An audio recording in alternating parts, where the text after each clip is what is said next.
भूत प्रेत का वहम। तो हेलो मेरे दोस्तों, कैसे हैं आप? अगर आप मेरे चैनल पे नए हैं तो प्लीज चैनल को सब्सक्राइब जरूर करें ताकि हम आपके लिए ऐसी ही वीडियो लेकर आते रहें। रात के लगभग 12 बज रहे थे। जनवरी का महीना था। भटिंडे के साकेत मोहल्ले में मैंने एक किराए का फ्लैट लिया था। मेरे फ्लैट में 2 कमरे थे, एक अंदर की ओर, एक बाहर की ओर। बाहर वाले कमरे से घर के अंदर आने का रास्ता और एक छोटी सी बालकनी भी थी। बाहर के कमरे में मैं और अंदर वाले कमरे में मेरा भाई सोता था। ये कोई 12 साल पुरानी घटना है।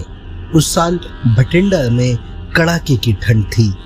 भाई भी नहीं था, अतः उस रात में अंदर वाले कमरे में सो गया था। रजाई की गर्मी में चैन की नींद सो रहा था। अचानक एक अनजानी आवाज से मेरी नींद टूट गई। छत से लटका पंखा पूरे वेग से जोरों से आवाज कर रहा था। पंखे से ज्यादा तेज दिमाग ये सोचकर घूमा कि पंखा आखिर चला कैसे। उठकर स्विच बोर्ड पर हाथ डाला तो पंखे का स्विच ऑन था। अकेले फ्लैट में सिर्फ मैं था। चारों ओर खिड़कियां और दरवाजे बंद थे। फिर पंखे का स्विच किसने ऑन कर दिया था? सोचते हुए पंखे को बंद किया, फिर आराम से रजाई में दुबक गया। सुबह जरा देर से आंख खुली। रात की बात उस समय भी याद थी, अतः एक बार फिर स्विच को ऑन ऑफ कर चेक किया। कहीं स्विच तो ढीला नहीं हो गया, पर स्विच एकदम नया मालूम पड़ रहा था। खैर, संयोग सोचकर बात को भूलने की कोशिश करने लगा। कुछ दिन बाद भूल भी गया। भूला क्या, अपनी भूल मानकर ये तसल्ली दी कि हो सकता है मुझसे ही गलती से ट्यूबलाइट का स्विच ऑफ करते वक्त पंखे का स्विच ऑन हो गया होगा। रजाई में घुसने की जल्दी में पंखा चलने का आवाज ना रहा होगा। देर रात एक नींद मानने के बाद पंखा चलने की बात सामने आई हो, इसके अलावा कोई और बात नहीं सूझी थी मुझको। कुछ दिन बाद मेरा भाई वापस आ गया। फिर हम अपने अपने कमरे में सोने लगे। मेरा भाई को देर रात पढ़ने की आदत थी। फरवरी का महीना था। रात के करीब 12 बजे पंखा फिर घूमने लगा। इस बार उस कमरे में मैं नहीं, मेरा भाई था। बाहर के कमरे में मैं चैन की नींद सो रहा था। भाई थोड़ा घबरा गया था। अचानक पंखा चलने से उसने डरते हुए स्विच ऑफ किया। इस बार भी स्विच खुद ब खुद ऑन हो गया था। वो दोबारा पढ़ने बैठ गया। सुबह इस बात को उसने मुझसे बताया। मैं सोच में पड़ गया कि एक सप्ताह के अंदर 2 बार एक ही घटना। माजरा तो जानना ही पड़ेगा। मैंने एक बिजली मिस्त्री को बुलाया और स्विच और पंखा दोनों चेक करवाया, पर सब कुछ ठीक मिला। मैकेनिक के अनुसार कोई गड़बड़ी नहीं थी। मिस्त्री को मजदूरी देकर विदा किया और संयोग मानकर बात को भूल गया। कुछ दिनों के बाद भाई अचानक रात में मेरे पास आकर सो गया। सुबह पूछने पर बताया कि रात को उसे डर लग रहा था। मैंने पूछा कि डर किस बात का? उसके जवाब से मेरे दिल की धड़कनें बढ़ गईं। उसने बताया कि उसे लगा कि उसके बिस्तर पर पैर के पास कोई बैठकर उसे घूर रहा है। मैंने उसे प्यार से समझाया कि उसका वहम होगा, सपना देखा होगा, कोई भूत प्रेत जैसी बात नहीं होती। बात उसकी समझ में आ गई। कुछ दिन बाद उसकी तबीयत अचानक खराब हो गई और उसे घर दिल्ली जाना पड़ गया। एक बार फिर मैं अकेला था। महीना फरवरी का था। उस दिन मेरा एक मित्र मेरे घर आया हुआ था।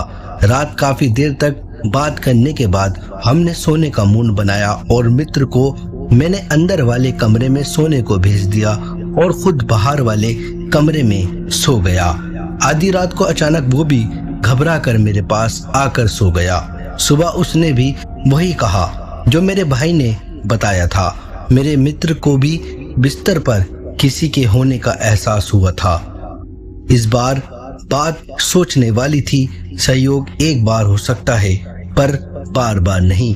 वहम एक को हो सकता है, पर एक ही वहम 3 लोगों को कैसे हुआ? ये सोचने वाली बात थी। अगली रात मैं अपने फ्लैट में अकेला था। अंदर वाले कमरे की बत्ती बुझी थी और मैं अपने कमरे में बिस्तर पर आधा लेटा था, दीवार से सिर टिकाए कुछ पढ़ रहा था। अचानक मुझे लगा कि अंदर वाले कमरे में कोई है। मैंने अपनी नजर उठाई और अंदर वाले कमरे की तरफ देखा। एक साया नजर आया। साये को देखकर इतना तो कह सकता हूँ कि वो साया किसी लड़की का था। पल भर को तो शरीर जैसे कड़ सा गया। वो साया मेरी ही ओर देख रहा था। ये देख रही थी और मैं एकटक उस साये को। लगभग 20-25 सेकंड के बाद मैंने अपने शरीर को पूरी तरह झंझोड़ा और बिस्तर से उठकर अंदर वाले कमरे की ओर बढ़ा। पर दरवाजे तक पहुंचते पहुंचते वो साया मेरी आंखों के सामने गायब हो गया। मैं तेजी से अंदर वाले कमरे में दाखिल हुआ। ट्यूबलाइट जलाई, चारों ओर देखा, परंतु कोई नहीं था। बिस्तर के नीचे, दरवाजे के पीछे, अलमारी के पीछे, सब जगह चेक किया पर कोई ना था। तुरंत बाहर वाले कमरे में आया, फिर दरवाजे को खोलकर बाहर गया, छत पर गया, बालकनी को भी चेक किया, पर नतीजा कुछ नहीं निकला। वहां कोई नहीं था। मैं वापस अपने कमरे में गया। डर, बेचैनी, घबराहट और सोच के कारण फिर रात भर मुझे नींद नहीं आई।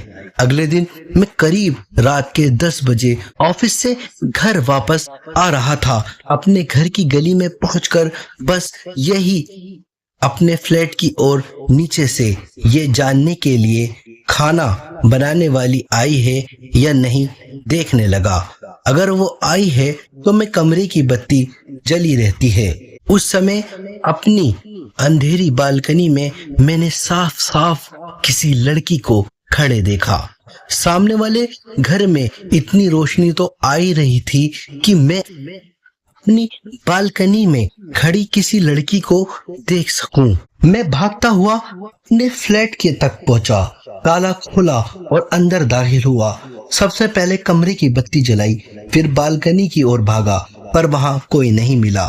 फिर मैंने पूरा घर छान मारा, यहाँ तक कि छत भी, पर नतीजा वही, ढाक के 3 पात।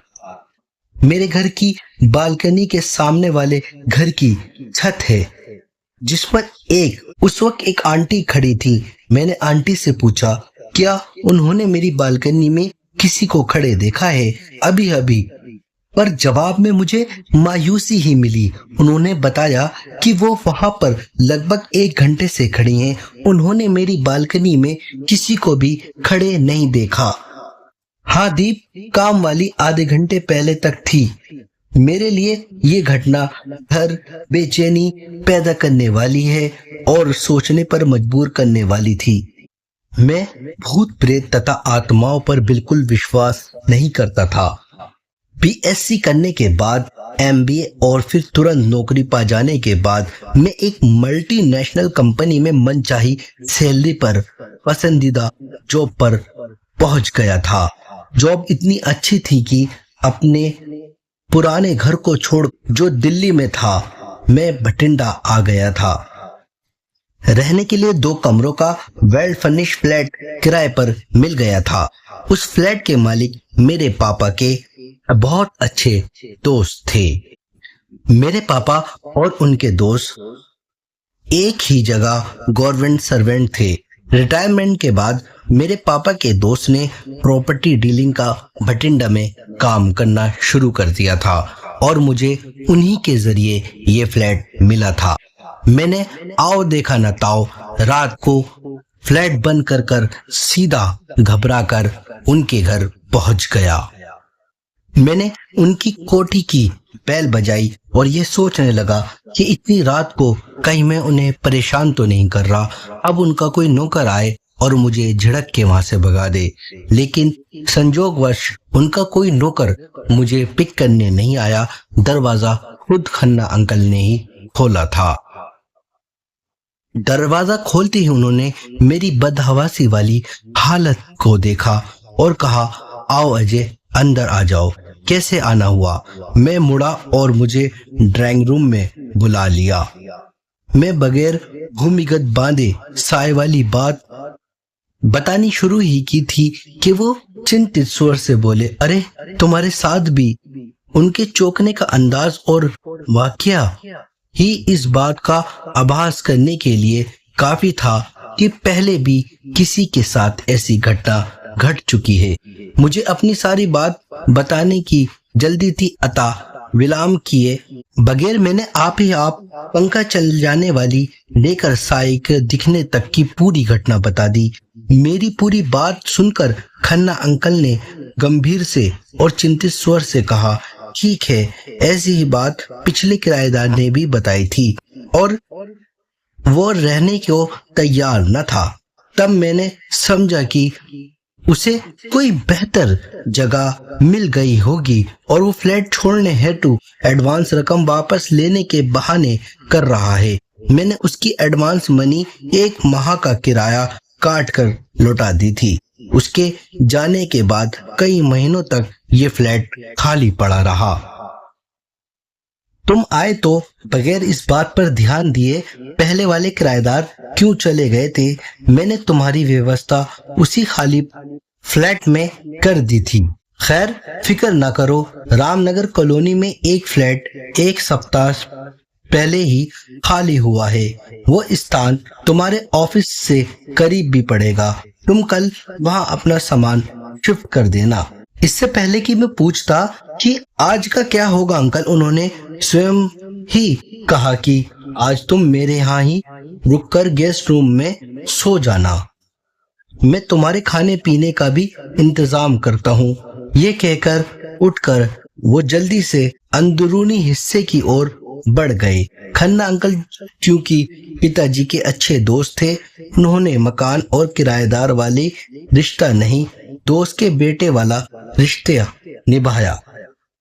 वो रात मेरे लिए घर जैसी गुजरी। अगले दिन मुझे कार में बिठाकर खन्ना अंकल रामनगर कॉलोनी वाले खाली फ्लैट में ले गए। मैंने उसे पसंद किया।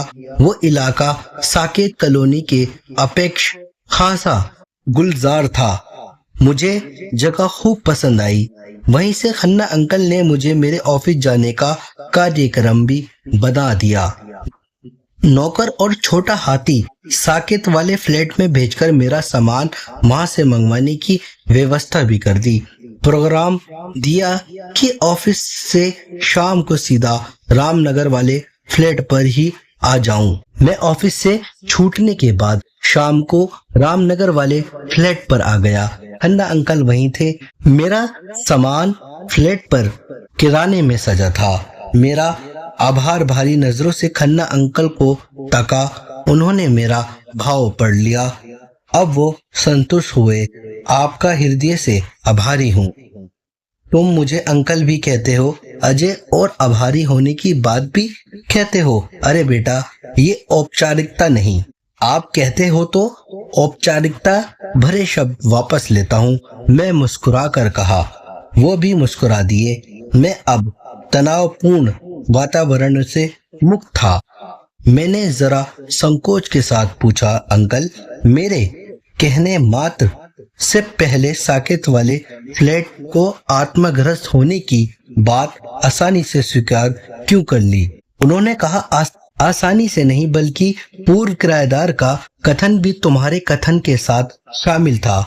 और फिर ये घटना भी जो फ्लैट पे घटी थी। घटना कैसी घटना अंकल? लगभग 2 साल पहले की बात है। जो परिवार वहां 3 साल पहले से रह रहा था, उस परिवार की 23-24 वर्षीय शादीशुदा बेटी ससुराल से तंग किए जाने के साथ अपने माँ बाप के साथ आकर रह रही थी।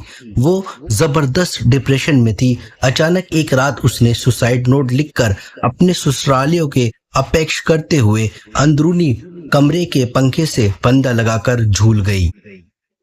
अंदरूनी कमरे में वो बुदबुदाया और सिरहास से भर उठा। फिर उत्सुकता के साथ पूछा। उसके बाद घर वालों को सुबह उसकी पंखे से लटकी लाश मिली। परिवार में कोहराम मच गया। पुलिस को इत्तला हुई। पुलिस ने आकर लाश उतारी। सुसाइड नोट बरामद हुआ।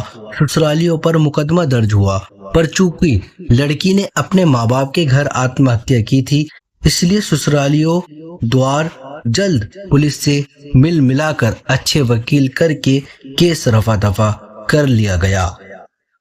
और सुसाइड करने वाली लड़की के मायके वाले वो बेटी की आत्महत्या से काफी टूट चुके थे, सर्विस पेशा थे, ट्रांसफर कराकर चले गए। इसका फायदा लड़की के ससुरालियों को मिला। सुनने में ये भी आया कि कुछ ले देकर मामला रफा दफा हो गया था।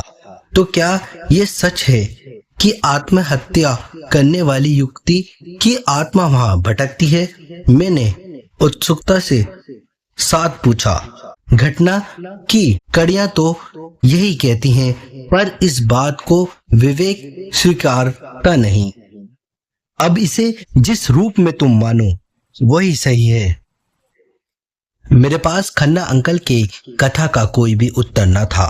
एक लंबा अरसा बीत गया है, आज भी मैं कोई भी सही निर्णय नहीं ले पाया हूँ कि साकेत के फ्लैट में भटकते साए की घटना सत्य थी या फिर मेरा वहम।